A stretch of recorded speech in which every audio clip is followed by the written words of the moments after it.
Ang pinto namin. Tapos may gate. May maliit na gate.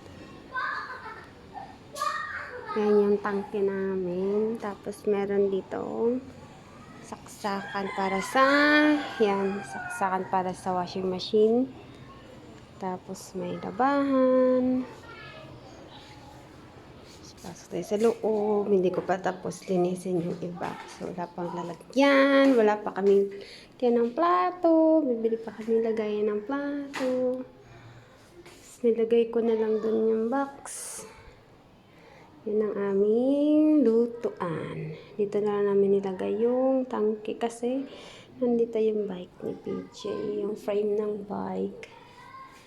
Tapos yun, dito ko nilagay yung pang hanger panlaba. So, ito yung aming CR. CR namin. Yan. Sabon. So, yan. Wala pa kaming lalagyan ng mga ano kaya. Nilagay ko na lang muna dito. So, dyan kami nag-work from home. Malawak din siya. Kasi mula dito. Yan, ito yung pinto ng kwarto. Mula dito, papunta dito. Yan, malawak. Malawak pa siya. Ayun, maglalaba ako mamaya. Kasi ito yung kwarto. Yan. Malawak pa ang kwarto. Aircon.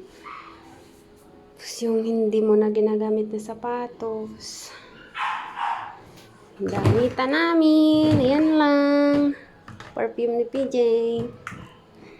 Ayun. Ito ko na lang nilagay yung kanyang sando para madali niya makuha. Yan lang yung aming pang-alis. Kasi ito yung kay PJ na brief. Brief. Na just boxer. Ito yung saking. Ito ko na nilagay sa baba yung polo na hindi masyadong ginagamit at extra pillows and bundas. Tapos share kami dito. Ito kanya. Ito yung akin. Kasi meron ng kanya sa baba. Then, ayan. Ayan. May extra pang lamesa pero bababa ata. Hindi ko lang kung kanino. Ayun. Bye-bye.